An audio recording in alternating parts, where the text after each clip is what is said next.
जो मैंने एक स्वतंत्र पत्रकार होने के नाते जो भी रिसर्च करा है, उस रिसर्च वर्क के अकॉर्डिंग मैं कह सकता हूँ कि लोगों के मन में उनके खिलाफ विद्रोह है, विरोध है। तो इस आधार पर उनका टिकट कटना चाहिए। लेकिन मैं ये भी कहूँगा कि चूँकि वो संघ पृष्ठभूमि से आते हैं और एक बीजेपी के कद्दावर नेता हैं, ब्राह्मण चेहरा है और जो बक्सर लोकसभा सीट है, वो ब्राह्मण बाहुल्य है।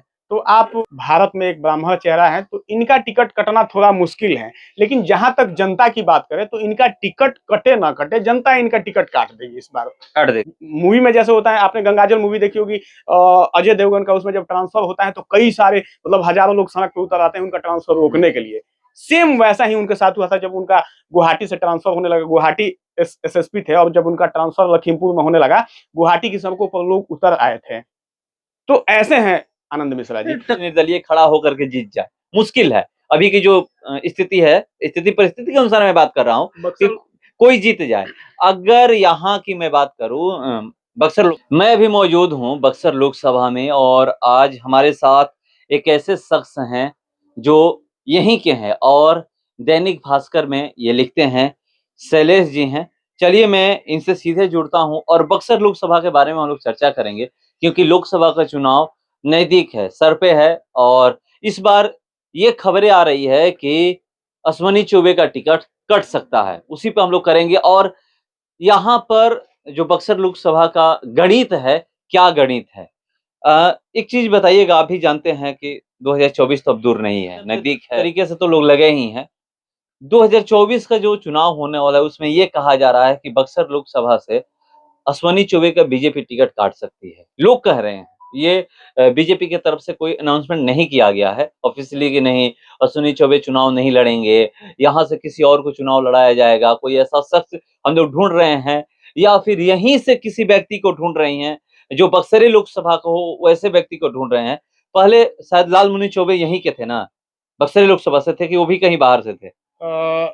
जी नहीं, वो भी बाहर से ही थे और ये हमारे बक्सर लोकसभा का दुर्भाग्य रहा है कि शुरू से ही बाहरी लोग ही यहाँ से सांसद रहते आए हैं। और एक कहावत है भोजपुरी में कि हंसुआ कतनो हुई तो अपने तरफ खींची। तो वो वाला सौभाग्य हम लोगों को नहीं मिला। यहाँ के स्थानीय लोगों को किसी भी पार्टी ने उम्मीदवार नहीं बनाया। एक आध लोग जो बने भी वो जीत नहीं पाए। तो यहाँ हमेशा मुद्दा जो होता है वो स्थानीय बनाम बाहरी का ही होता है। पर कई सारे फैक्टर्स काम करते हैं उसमें, पार्टी, कास्ट, रिलीजन, इन सबको मिला के आफ्टर ऑल जीत जो होती है बाहरी की ही हुई है।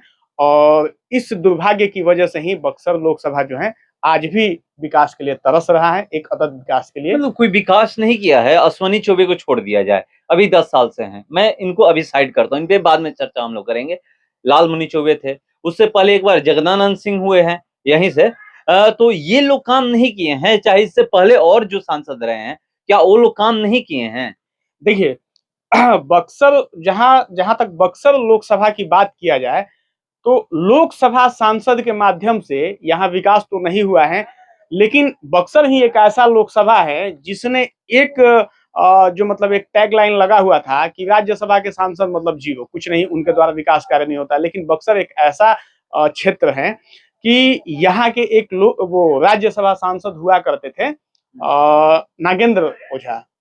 तो उन्होंने अब तक जितना विकास कार्य किया है, आपको बक्सर में जो भी दिखेगा, कमलदाह पोखरा वगैरह का हो या कुछ भी अन्य चीजें हैं, जो वो दिखेगा वो उनके माध्यम से हुआ है। इसके अलावा मुझे नहीं लगता कि किसी लोकसभा सांसद ने जो एक विकास का पैमाना हो उस पर खड़े उतरते हुए विकास किया है। ये विकास का पैमाना ये थोड़ा है कि कहीं पे आप एक 5 साल में किसी मंदिर के पास एक घाट बनवा दें या कहीं पे एक खड़ैचा बिछवा दें। वो विकास का पैमाना तो यही है ना कि या सड़क अच्छी होनी चाहिए, बिजली व्यवस्था अच्छी होनी चाहिए, शिक्षा व्यवस्था अच्छी होनी चाहिए उस लोकसभा में, या फिर बात करें तो स्वास्थ्य व्यवस्था अच्छी होनी चाहिए। विकास का पैमाना तो सबसे पहले इसी से मापा जाता है। जी, इससे मापा जाता है। लेकिन हमने अभी वही कहा कि एक गांव जो है उसमें आपने एक घाट बनवा दिया, बाकी सारी जो सड़कें हैं वैसे ही टूटी फूटी सड़कें हो, लाइट की व्यवस्था अच्छी नहीं हो, शिक्षा की व्यवस्था अच्छी नहीं हो, स्वास्थ्य की व्यवस्था अच्छी नहीं हो, विकास का पैमाना इससे हम नहीं माप सकते हैं कि आपने इंफ्रास्ट्रक्चर खड़ा कर दिया, हॉस्पिटल्स आपने बड़े बड़े हॉस्पिटल्स बनवा दिए और उसमें ना डॉक्टर्स अच्छे हैं और ना मशीनें अच्छी हैं, तो फिर वो काहे का विकास, कैसा विकास। अब मैं बात करूं अपने यहाँ जो हमारे गांव में सामुदायिक स्वास्थ्य केंद्र है, वो लगभग 60 गांव के जो लोग हैं उन पे डिपेंड है, लगभग 60 से अधिक ही होंगे। इवन की वैसे तो ये ब्रह्मपुर प्रखंड का स्वास्थ्य केंद्र है, लेकिन इससे कई प्रखंड के लोग लाभान्वित होते हैं, जैसे डुमरांव प्रखंड के भी जो रघुनाथपुर से निकटवर्ती एरिया है, जैसे सुआ हुआ हो गया, इस टाइप का जो जगह सुआ धरौली, आप चले जाइए चौगाई प्रखंड के लोग भी यहाँ आते हैं, बट स्वास्थ्य सुविधा के नाम पर जीरो है। अभी तक यहाँ कोई महिला डॉक्टर नहीं है, जबकि आप चले जाइएगा हॉस्पिटल में तो हर रोज 25 से 30 डिलीवरी होती हैं, वो नॉर्मल डिलीवरी होती हैं, और जो कॉम्प्लिकेटेड केसेज होते हैं उनको रेफर कर दिया जाता है। अब आप सोचिए, और वो सारे एएनएम के भरोसे होता है, मतलब कोई महिला डॉक्टर नहीं है, और नहीं तो फिर वो दौरे दौरे जाएंगे और पूछ के किसी पुरुष डॉक्टर से आएंगी और उसके अकॉर्डिंग वो मतलब अपने अनुभव के आधार पर वो करेंगे। आप सोचिए अगर किसी भी क्रिटिकल कंडीशन में ऐसी सिचुएशन बनती है तो फिर क्या होगा। अभी इंडिया गठबंधन की हम लोग बात करें तो इंडिया गठबंधन भी ये अपने दिमाग में चला रहा है कि हम यहाँ पर कौन से पार्टी से किस व्यक्ति को चुनावी मैदान में उतारे कि जो बीजेपी को टक्कर दे दे, क्योंकि आपको भी पता है कि बक्सर लोकसभा में बीजेपी का दबदबा रहा है। अश्वनी चौबे से लेकर के अब लालबुनी चौबे को देखिए, वो भी 4 बार शायद यहाँ से सांसद रहे हैं, उसके बाद ये 2 बार से हैं सांसद हैं। फिर इसके बाद अगर बीजेपी इनको टिकट देती है, जीत जाएंगे तो फिर लोकसभा पहुंचेंगे, तो वहां पर इंडिया गठबंधन भी सोच रही होगी ना कि क्या ऐसा किया जाए कि हम कौन सा ऐसा काम कर, किस व्यक्ति को लाएं कि यहाँ पर उनको टक्कर दे दे। और यहाँ पर एक सवाल ये भी है कि अश्वनी चौबे का क्या टिकट कट सकता है। देखिए कई तरीके के कयास लगाए, पत्रकार हैं उस अनुसार हम लोग बात कर रहे हैं। जहां तक मेरा मानना है, लोगों में असंतोष बहुत है उनका। मैं यहाँ व्यक्तिगत लेवल से जो बात कर रहा हूँ, जो मैंने एक स्वतंत्र पत्रकार होने के नाते जो भी रिसर्च करा है, उस रिसर्च वर्क के अकॉर्डिंग मैं कह सकता हूँ कि लोगों के मन में उनके खिलाफ विद्रोह है, विरोध है, तो इस आधार पर उनका टिकट कटना चाहिए। लेकिन मैं ये भी कहूंगा कि चूंकि वो संघ पृष्ठभूमि से आते हैं और एक बीजेपी के कद्दावर नेता हैं, ब्राह्मण चेहरा है, और जो बक्सर लोकसभा सीट है वो ब्राह्मण बाहुल्य है, तो आप शुरू से उठाकर देखेंगे तो यहाँ के तिवारी 2 बार रहे हैं सांसद, एक बार जगदानंद सिंह रहे हैं, सवर्ण से आते हैं, वो भी सवर्ण तबके से आते हैं। उसके बाद लालमुनि चौबे रहे हैं 3 बार लगातार रहे हैं। उसके बाद अश्विनी चौबे 2 बार लगातार रहे हैं। तो डेटा ये कहता है कि बक्सर लोकसभा में जब भी टिकट मिलेगा, भाजपा या कांग्रेस जब भी टिकट देगी तो वो ब्राह्मण को देगी। तो इस नाते हम ये कह सकते हैं कि पूरे भारत में एक ब्राह्मण चेहरा है, तो इनका टिकट कटना थोड़ा मुश्किल है। लेकिन जहां तक जनता की बात करें तो इनका टिकट कटे ना कटे, जनता इनका टिकट काट देगी, इस बार काट देगी। हाँ, ये लोग तो ये भी कह रहे हैं ना, भले असंतोष है इनके खिलाफ, मगर अगर इनको टिकट मिलता है तो मोदी के नाम पे जीत जाएंगे। देखिए एक फैक्टर है, मोदी के नाम पर जीतते आए हैं, आज से पहले जितने सारे लोग हैं वो मोदी के नाम पर ही जीतते आए हैं तमाम लोग। लेकिन धीरे धीरे अपना देश बदल रहा है, जनता जागरूक हो रही है, और मैं तो कहता हूं कि जागरूक होना चाहिए।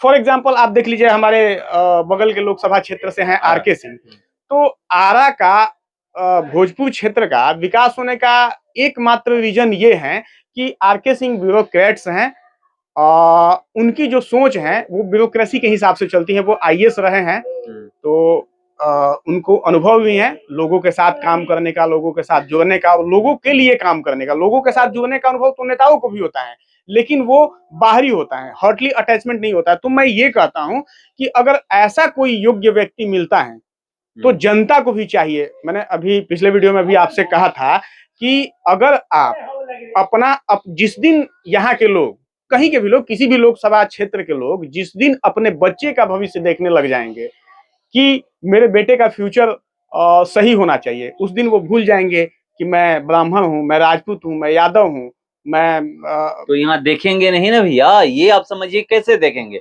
लोग कहाँ से देखते हैं, यहाँ पर तो जाति की राजनीति होती है।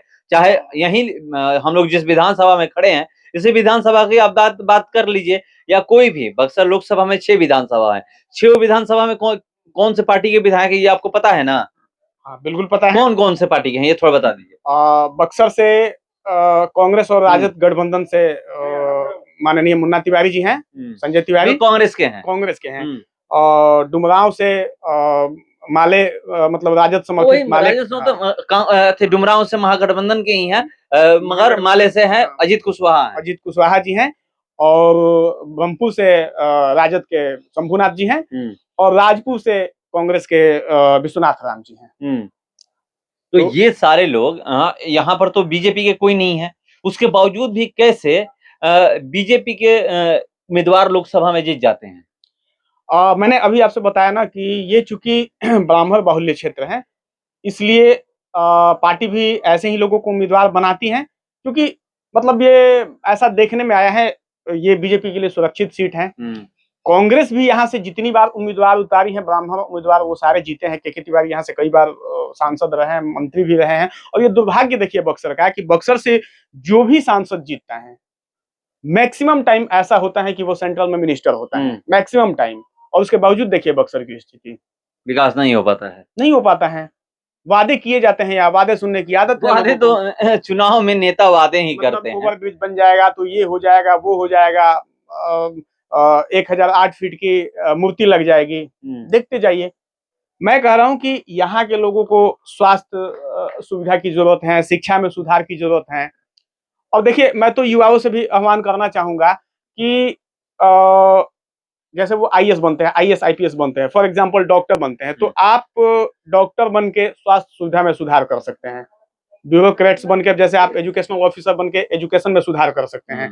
आप आईपीएस बन के पुलिस सेवा में सुधार कर सकते हैं। पॉलिटिक्स ही एक ऐसा सेंट्रल पॉइंट है जहां जाके आप हर चीज में सुधार कर सकते हैं। वो नहीं पाता है, हो जाएगा कुछ। जो आप आरके सिंह की अभी बात किए, मैं आपको देखिए, मैं चूंकि एक स्वतंत्र पत्रकार और समाज सेवी के नाते बोल रहा हूँ। मैं किसी अभी तक किसी पार्टी, किसी पॉलिटिक्स से मैं जुड़ा हुआ नहीं हूँ। किसी पार्टी का टैगलाइन मेरे पे नहीं लगा है, स्वतंत्र रूप से बोलता हूँ। यही मैंने आपसे बोला कि अश्विनी चौबे विकास के पैमाने पर खड़ा नहीं उतरते, और जनता अगर उनका टिकट नहीं भी कटना है तो जनता उनकी टिकट काट देगी। लेकिन यही बात अगर आप नितिन गडकरी की करेंगे, वो भी भाजपा के नेता हैं, लेकिन मैं उनका पूर्ण समर्थन करता हूं। उन्होंने एक पैमाना सेट किया है, एक मतलब पूरे भारत में एक पैमाना सेट किया है कि कैसे कर सकते हैं विकास। अगर आपके अंदर कुछ करने की चाहत हो तो nothing is impossible, because word impossible says IMPOSSIBLE, it means I am possible. तो अगर आप सोच लेंगे मुझे करना है तो करना है। नितिन गडकरी कैसे कर रहे हैं, आरके सिंह कैसे कर रहे हैं, वो चीजें बाबा भी कर सकते हैं। लेकिन सिंह से भी कुछ लोग नाराज हैं कि वो दिखते नहीं है क्षेत्र में।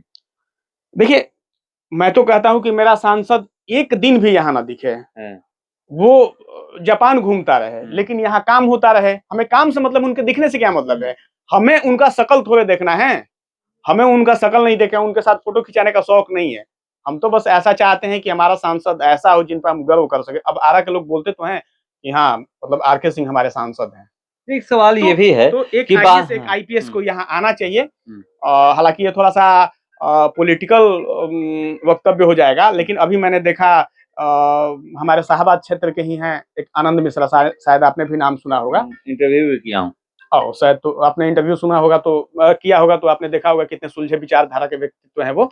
लेकिन दिक्कत ये है कि ऐसे लोगों को ना पार्टियां टिकट दे पाती हैं और ना ही लोग वोट दे पाते हैं। मुझे आश्चर्य होता है कि आखिर क्यों। सामने एग्जाम्पल है आरके सिंह का, तो एग्जाम्पल उनके लिए कुछ लोग सेट करेंगे कि एक गुप्तेश्वर पांडे थे ना, वो संन्यास, वो क्या बोलते हैं, वो मतलब वो भी रिटायरमेंट डीजीपी थे और रिटायर हुए, रिटायरमेंट के बाद उनको अध्यात्म की शरण लेनी पड़ी। अरे क्यों? टिकट नहीं मिला, टिकट नहीं मिला, पार्टियों ने टिकट नहीं दिया। हालांकि हम वो कैसे हैं या कैसे नहीं, उन पे हम नहीं जाना चाहते, लेकिन पर्सनली आनंद मिश्रा जी से मैं मिला हुआ हूं, और यू नो दैट, आप अगर उनके फेसबुक प्रोफाइल पर जाकर देखोगे, या और भी वैसे भी असम के लोगों से आप बात करके देखोगे, जैसे मेरे से आप बात करो, असम के लोगों से बात करके देखोगे तो आपको पता चलेगा कि वो क्या है असम के लिए। बिहार का एक लड़का असम में जाता है और वहां अपना झंडा गाड़ के आता है, झंडा बुलंद है। इवन कि मेरे कई सारे कुलीग हैं असम में, वो बोलते हैं कि यार आनंद मिश्रा आपके क्षेत्र से आते हैं यार, वो तो यहाँ के सिंघम है, मतलब रियल हीरो है। मूवी में जैसे होता है, आपने गंगाजल मूवी देखी होगी अजय देवगन का, उसमें जब ट्रांसफर होता है तो कई सारे मतलब हजारों लोग सड़क पर उतर आते हैं उनका ट्रांसफर रोकने के लिए। सेम वैसा ही उनके साथ हुआ था जब उनका गुवाहाटी से ट्रांसफर होने लगा। गुवाहाटी एसएसपी थे और जब उनका ट्रांसफर लखीमपुर में होने लगा, गुवाहाटी की सड़कों पर लोग उतर आए थे। तो ऐसे हैं आनंद मिश्रा जी। टक्कर कौन देगा? ये आनंद मिश्रा जी की हम लोग बात कर रहे हो, जब टिकट मिलेगा तब चुनाव लड़ेंगे, ऐसे मुझे नहीं लगता है। क्योंकि कहीं भी यहीं के मैं बात नहीं कर रहा हूँ, अभी जो हो चुका है दो गठबंधन के बीच लड़ाई है, एक इंडिया गठबंधन और एनडीए गठबंधन के बीच लड़ाई है। मुझे कम ही उम्मीद है कि कहीं ऐसा कोई लोकसभा का उम्मीदवार कोई ऐसे निर्दलीय खड़ा होकर के जीत जाए, मुश्किल है। अभी की जो स्थिति है, स्थिति परिस्थिति के अनुसार मैं बात कर रहा हूँ कि कोई जीत जाए।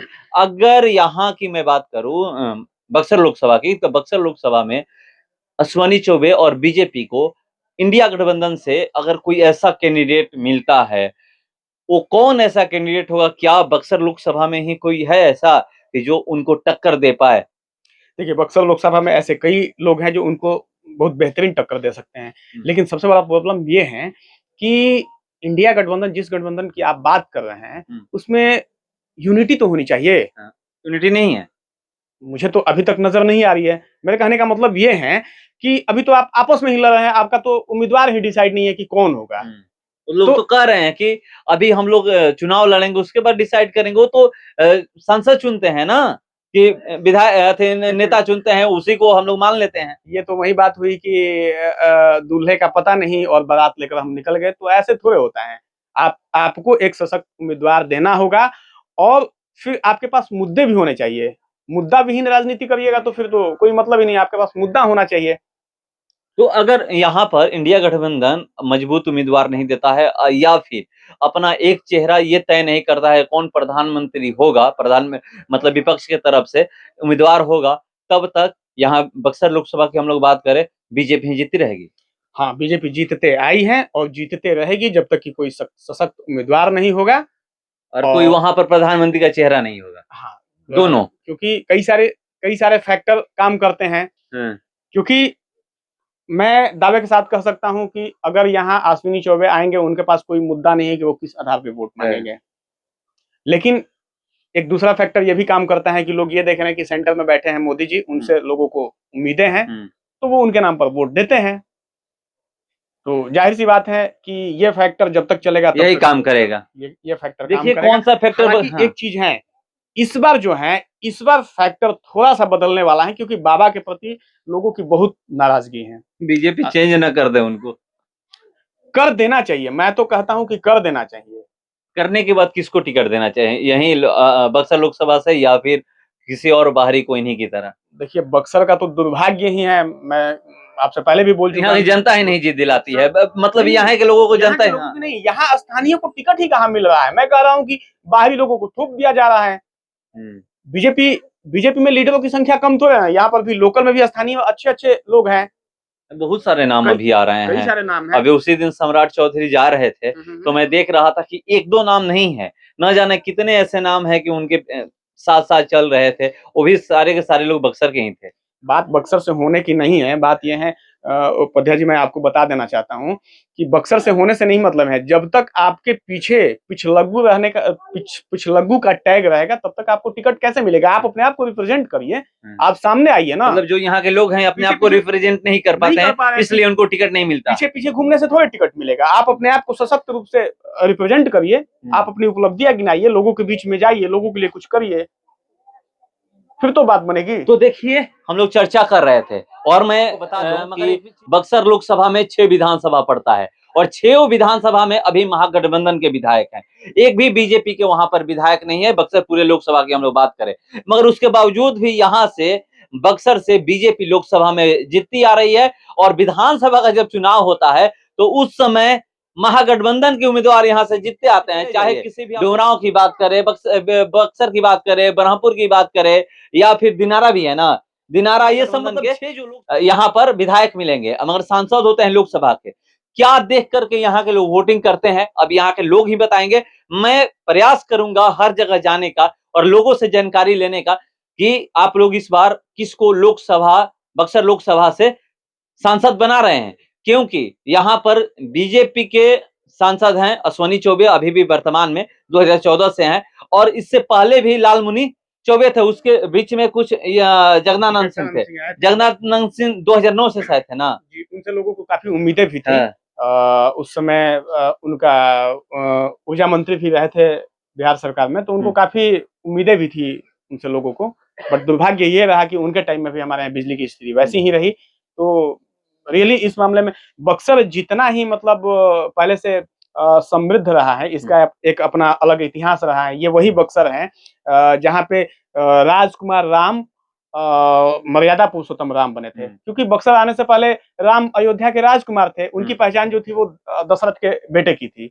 वहां से जब विश्वामित्र जी यहाँ लेकर आए उनको, उन्होंने विश्वामित्र जी के द्वारा किए जा रहे यज्ञ में जब अपना मतलब वो रूप दिखाया और विश्वामित्र जी ने उन्हें शिक्षा दीक्षा दी, तो यहाँ आके वो मर्यादा पुरुषोत्तम राम बने।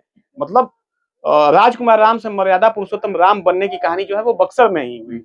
बक्सर जो भगवान विष्णु के पहले अवतार वामन अवतार हैं, वामन अवतार जो हुआ है वो बक्सर में ही हुआ है। तो इसका एक अपना एक समृद्धशाली इतिहास रहा है। वामन भगवान का जन्म यहाँ हुआ है।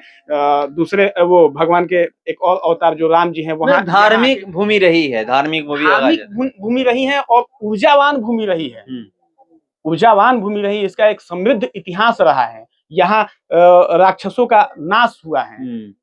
तो कई सारे ऐसी चीजें हैं। इसके बावजूद भी मतलब ये दुर्भाग्य रहा है कि आज बक्सर लोग आते हैं, बाहर से लोग आते हैं, बक्सर के बारे में बड़ी बड़ी बातें भी करते हैं, ये हैं वो हैं, लेकिन बक्सर के लिए उन्होंने किया कितना है ये सोचने वाली बात है। तो चाहे जो भी सवाल यही है, सही बात है। और हम लोग अगला जो चर्चा करेंगे बक्सर लोकसभा पे साथ ही रहेंगे, इन्हीं के साथ मैं चर्चा करूंगा, क्योंकि ये बक्सर लोकसभा की हैं और ये दैनिक भास्कर में लिखते हैं, और इसलिए मैं हाँ, और मैं अगला जो करने वाला हूं वो सिर्फ और सिर्फ वोट बैंक पे करूंगा कि किसको कितना यहाँ पर वोट मिल सकता है। बक्सर लोकसभा में बीजेपी कितने वोटों से जीती है और कौन कौन सा आधार मान करके कैसे जाति वाइज कैसे वोट किसको पड़ता है, कैसे क्या होता है, उसी विषय पर हम लोग चर्चा करेंगे अगले वीडियो में। तब तक बने रहिए हमारे साथ। फिलहाल इसको इतना ही, बने रहिए हमारे साथ। नमस्कार।